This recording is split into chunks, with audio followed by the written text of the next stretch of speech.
Assalamualaikum warahmatullahi wabarakatuh. Halo semuanya, perkenalkan nama saya Dwi Silva Gadiksa dengan NIM 240402053. Di sini saya akan menjelaskan tentang kurikulum merdeka untuk memenuhi tugas mata kuliah kurikulum sekolah yang diambil oleh Ibu Rajanovi Ariska SPMPD.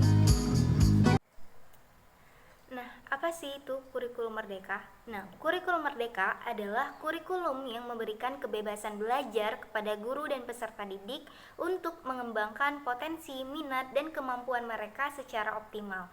Kata merdeka berarti bebas namun tetap bertanggung jawab. Artinya, proses belajar disesuaikan dengan karakter dan kebutuhan siswa tanpa terikat dengan pola yang kaku. Dalam kurikulum merdeka, siswa tidak hanya mempelajari teori, tetapi juga belajar melalui pengalaman nyata yang relevan dengan kehidupan. Nah, guru berperan sebagai fasilitator dan pembimbing, bukan lagi satu-satunya sumber pengetahuan. Nah, pembelajaran difokuskan pada pengembangan kompetensi, karakter, serta nilai-nilai profil pelajar Pancasila. Kurikulum ini mulai diperkenalkan oleh Kementerian Pendidikan, Kebudayaan, Riset, dan Teknologi atau yang biasa disebut dengan Kemendikbudristek sejak tahun 2022 melalui kebijakan Merdeka Belajar yang diinisiasi oleh Menteri Nadiem Anwar Makarim. Nah, adapun alasan kurikulum merdeka lahir yaitu ada beberapa poin. Yang pertama, kurikulum sebelumnya terlalu padat materi. Yang kedua, pembelajaran kurang memberikan ruang berpikir kritis dan kreatif. Yang ketiga, rendahnya hasil belajar berdasarkan survei internasional atau PISA. Yang keempat, dampak pandemi COVID-19 terhadap sistem pendidikan. Yang kelima, kebutuhan guru akan kebebasan dalam mengajar. Yang ketujuh, tuntutan zaman dan perkembangan abad ke-21, dan yang terakhir yaitu mewujudkan pembelajaran yang bermakna dan menyenangkan. Nah, adapun perbedaan kurikulum merdeka dan kurikulum K13 yang dimana yang pertama fokus pembelajaran. K13 menekankan penguasaan materi dan nilai akademik, sedangkan kurikulum merdeka fokus pada pengembangan karakter, kompetensi, dan kreativitas siswa. Nah, yang kedua, peran guru. Dalam K13, guru menjadi pusat pembelajaran. Di kurikulum merdeka, guru berperan sebagai fasilitator yang membimbing siswa untuk belajar aktif dan mandiri. Nah, yang ketiga, peran siswa. Siswa pada kurikulum K13 cenderung pasif dan hanya menerima penjelasan guru. Sedangkan pada kurikulum merdeka, siswa aktif, kreatif, dan bebas mengeksplorasi minat serta bakatnya. Nah, yang keempat, struktur kurikulum. K13 bersifat seragam secara nasional. Sementara kurikulum merdeka lebih fleksibel melalui penyusunan capaian pembelajaran atau yang disingkat dengan CP dan alur tujuan pembelajaran atau ATP yang bisa disesuaikan dengan kebutuhan sekolah. Nah, yang kelima yaitu ada metode pembelajaran di mana K13 banyak menggunakan ceramah, sedangkan kurikulum merdeka menerapkan project based learning melalui kegiatan proyek profil pelajar Pancasila atau yang disingkat dengan P5. Nah, yang keenam yaitu ada penilaian. Nah, di kurikulum K13 menilai hasil akhir berupa angka, sedangkan kurikulum merdeka menilai proses dan perkembangan siswa secara menyeluruh atau formatif dan holistik. Nah, yang ketujuh yaitu ada tujuan akhir. Kurikulum K13 berorientasi pada penguasaan materi, sedangkan kurikulum merdeka bertujuan membentuk siswa yang berkarakter mandiri dan siap menghadapi tantangan abad ke-21. Nah, yang terakhir yaitu terdapat lingkungan belajar, di mana K13 terbatas di ruang kelas, sementara kurikulum merdeka mendorong pembelajaran melalui kegiatan nyata di luar kelas dan proyek sosial. Nah, adapun prinsip dan filosofi kurikulum merdeka, yang dimana kurikulum merdeka berdasarkan pada filosofi Ki Hajar Dewantara, yaitu pendidikan harus memerdekakan manusia lahir dan batin. Artinya, pendidikan tidak hanya membuat siswa cerdas secara akademik, tetapi juga menumbuhkan budi pekerti, kemandirian, dan karakter.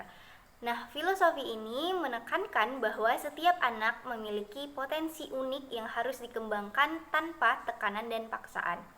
Nah, prinsip utama kurikulum merdeka adalah Pembelajaran yang berpusat pada siswa, di mana siswa aktif mencari, memahami, dan menerapkan ilmu sesuai minat dan kemampuannya. Guru berperan sebagai pendamping yang membantu siswa menemukan makna dari proses belajar. Nah, yang dimana pembelajaran juga bersifat fleksibel, relevan, dan kontekstual. Artinya disesuaikan dengan lingkungan, kebutuhan, dan perkembangan zaman. Selanjutnya yaitu ada profil pelajar Pancasila dalam kurikulum Merdeka dan bagaimana sih proyek P5 yang bisa dilakukan di sekolah. Nah, jadi profil pelajar Pancasila adalah gambaran ideal peserta didik Indonesia yang memiliki karakter dan kompetensi abad ke-21 sesuai dengan nilai-nilai Pancasila. Nah, terdiri dari 6 dimensi utama, yaitu ada yang pertama beriman dan bertakwa kepada Tuhan Yang Maha Esa beserta berakhlak mulia. Yang kedua yaitu ada berkebinekaan global, yang ketiga gotong royong, yang keempat mandiri, yang kelima bernalar kritis, dan yang terakhir kreatif. Nah, tujuannya agar siswa menjadi pribadi yang cerdas, berkarakter, dan siap menghadapi perubahan zaman. Nah, sedangkan proyek P5 adalah kegiatan belajar berbasis proyek nyata di luar mata pelajaran. Nah, dilaksanakan untuk menumbuhkan karakter sesuai ke-6 dimensi profil pelajar Pancasila. Contohnya, yang pertama ada membuat taman sekolah atau daur ulang sampah. Yang kedua yaitu mengenal dan melestarikan budaya daerah. Yang ketiga membuat produk sederhana dan menjualnya. Yang keempat kegiatan olahraga dan kesehatan mental. Dan yang kelima simulasi pemilihan OSIS atau debat siswa. Nah, melalui P5 siswa belajar bekerja sama, berpikir kritis, dan berkontribusi nyata bagi lingkungan sekitar. Nah, selanjutnya yaitu ada struktur kurikulum CP dan ATP. Nah, yang pertama, capaian pembelajaran atau disingkat dengan CP adalah tujuan utama yang harus dicapai siswa pada setiap fase pembelajaran dari A sampai F, yaitu CP berisi kompetensi inti dan karakter yang diharapkan dikuasai setelah menyelesaikan satu fase pembelajaran. Nah, fungsinya itu sebagai acuan nasional bagi guru dalam merancang pembelajaran. Nah, yang kedua yaitu ada alur tujuan pembelajaran atau yang disingkat dengan ATP. Merupakan rincian langkah-langkah pembelajaran yang disusun sekolah atau guru berdasarkan CP. Nah, ATP menjelaskan urutan kompetensi yang perlu dipelajari agar siswa mencapai CP secara bertahap. Nah, ini tuh bersifat fleksibel, bisa disesuaikan dengan konteks karakter siswa dan juga kondisi sekolah. Nah, kalau CP menetapkan apa yang harus dicapai, sedangkan ATP menjelaskan bagaimana cara mencapainya. Nah, selanjutnya yaitu ada keunggulan dan tantangan kurikulum Merdeka.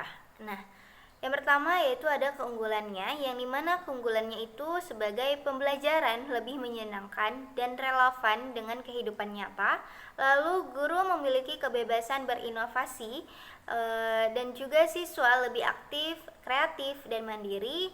Terus adanya proyek P5 membuat pendidikan lebih berkarakter, dan yang terakhir materi itu tidak padat sehingga guru bisa lebih fokus pada pemahaman konsep. Nah, apa sih tantangan kurikulum Merdeka? Nah, jadi tantangannya yang pertama, tidak semua guru siap beradaptasi dengan sistem baru. Lalu sekolah dengan fasilitas terbatas kesulitan melaksanakan proyek. Nah, yang ketiga yaitu masih diperlukan pelatihan dan dukungan dari pemerintah dan masyarakat. Nah, yang terakhir penilaian berbasis kompetensi kadang sulit dilakukan secara objektif. Namun, jika diterapkan dengan baik, kurikulum Merdeka bisa menjadi langkah besar menuju pendidikan Indonesia yang lebih bermakna. Baik, sekian penjelasan saya tentang kurikulum Merdeka. Saya akhiri dengan wabillahi taufiq wal hidayah. Wassalamualaikum warahmatullahi wabarakatuh.